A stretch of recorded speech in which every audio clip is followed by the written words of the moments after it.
UP के मुजफ्फरनगर में एक कार्यक्रम का आयोजन किया गया। आपको बता दें, जहां उत्तराखंड राज्य आंदोलनकारियों को याद किया गया और इस दौरान उत्तराखंड सरकार के कई नेता पहुंचे और आंदोलनकारियों को नमन किया। इस दौरान उत्तराखंड बीजेपी प्रदेश अध्यक्ष महेंद्र भट्ट ने कहा कि आज आंदोलनकारियों के सपनों को पूरा करने के लिए सरकार काम कर रही है। तो वहीं आपको बता दें कि मुजफ्फरनगर में 2 अक्टूबर 1994 को छपार थाना क्षेत्र के रामपुर तिराहा पर उत्तराखंड गठन की मांग को लेकर आंदोलन हुआ था। इसमें 7 आंदोलनकारियों की गोली लगने से मौत हुई थी, जबकि कई महिलाएं दरिंदगी को लेकर कई महिलाओं के साथ दरिंदगी हुई थी।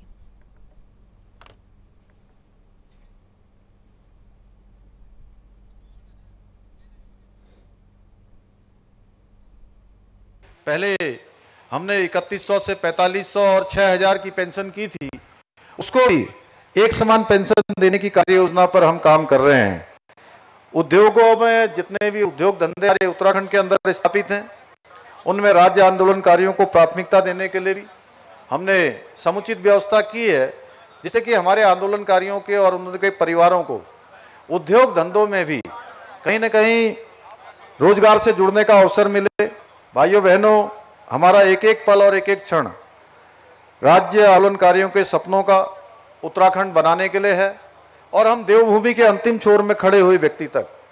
विकास की धारा पहुंचाने के लिए प्रतिबद्ध हैं, संकल्पबद्ध हैं। मैं अपने उत्तराखंड राज्य के आंदोलनकारी भाई बहनों को कहना चाहता हूं कि हम आपके सपनों का उत्तराखंड बनाने के लिए निरंतरता से प्रयास कर रहे हैं। उत्तराखंड राज्य को श्रेष्ठ राज्य बनाने के लिए हम आगे बढ़ रहे हैं। हम अपने इस लक्ष्य को प्राप्त करने तक रुकने वाले नहीं हैं और प्रदेश को जो हित है वो हमारे लिए सबसे ऊपर हैं। उसके लिए आपने देखा होगा पिछले 1.5 सालों में तमाम ऐसे मुद्दे जो कठिन भी थे, चुनौतीपूर्ण भी थे, बहुत सारी चुनौतियां भी हमारे सामने आई, लेकिन आप सबके आशीर्वाद से, आप सबके सहयोग से, समर्थन से हमने या तो उन पर पार पाया है या हमने उन पर निर्णय लिया है। ऐसे कठिन मुद्दे जिन पर निर्णय लेना कठिन था, वह भी उत्तराखंड राज्य के हित में हमने उस पर भी निर्णय लिया है। भाइयों बहनों, आज हमारे देश के यशस्वी प्रधानमंत्री मोदी जी के नेतृत्व में उत्तराखंड राज्य के सर्वांगीण विकास के लिए हम लगातार काम कर रहे हैं। आज हमारे सभी धामों का विकास हो रहा है। जिस प्रकार से केदारखंड में आज सभी हमारे, चाहे आज केदारनाथ जी का, बद्रीनाथ जी का पुनर्निर्माण का काम हो, नवनिर्माण का काम हो, मास्टर प्लान बद्रीनाथ का हो, हेमकुंड साहब जाने के लिए रोपवे का शिलान्यास हो, या केदारनाथ जी का गौरीकुंड से बनने वाला रोपवे हो, उन सभी पर तेजी से काम हो रहा है। ऋषिकेश कर्णप्रयाग रेल लाइन का काम बहुत तेजी से हो रहा है। इसी प्रकार से जिस प्रकार केदारखंड में आने वाले चारों धामों का विकास हो रहा है, उसी प्रकार से मानस खंड क्षेत्र में जो बाबा कैलाश की भूमि है, उस कैलाश की भूमि के भी हमारे जितने पौराणिक मंदिर हैं, उन सभी के नवनिर्माण, पुनर्निर्माण और एक पूरा एक सर्किट बनाने का काम हमने एक संकल्प लेकर उसको भी आगे बढ़ाने का सिलसिला हमने प्रारंभ किया है, जो कहीं न कहीं मानसखंड मंदिर माला मिशन के तहत हम उस काम को ले रहे हैं, जिसमें आने वाले समय में आप समूह की यात्रा करते हैं। आज 4 धामों तक आप कहीं पैदल और कहीं सड़क के माध्यम से जाते हैं। उसी प्रकार से आने वाले समय में आप सब लोग कैलाश दर्शन करने के लिए भी सड़क मार्ग से ही उत्तराखंड होते हुए वहां तक भी जाएंगे। उसमें भी हमारा तेजी से काम हो रहा है। ऐसे अनेकों काम हो रहे हैं। अभी मैं पिछले दिनों इंग्लैंड गया था और वहां पर जाना, जिस प्रकार से मैंने देखा कि भारत के अंदर हमारे प्रधानमंत्री आदरणीय मोदी जी के नेतृत्व में G20 का जो यह आयोजन हुआ, और G20 का आयोजन इसलिए महत्वपूर्ण है कि पूरे दुनिया के लोगों ने भारत के शक्ति को, सामर्थ्य को, संस्कृति को देश के कोने कोने में जाकर देखा। और उत्तर प्रदेश के अंदर भी बहुत सारे स्थानों पर G20 के कार्यक्रम हुए, भारत के दूसरे राज्यों में भी हुए, और उत्तराखंड जैसे छोटे राज्य में भी, वहां भी 1 नहीं 2 नहीं बल्कि 3-3 स्थानों पर G20 की समिट हुई। और हमको भी कहीं न कहीं उत्तराखंड राज्य को भी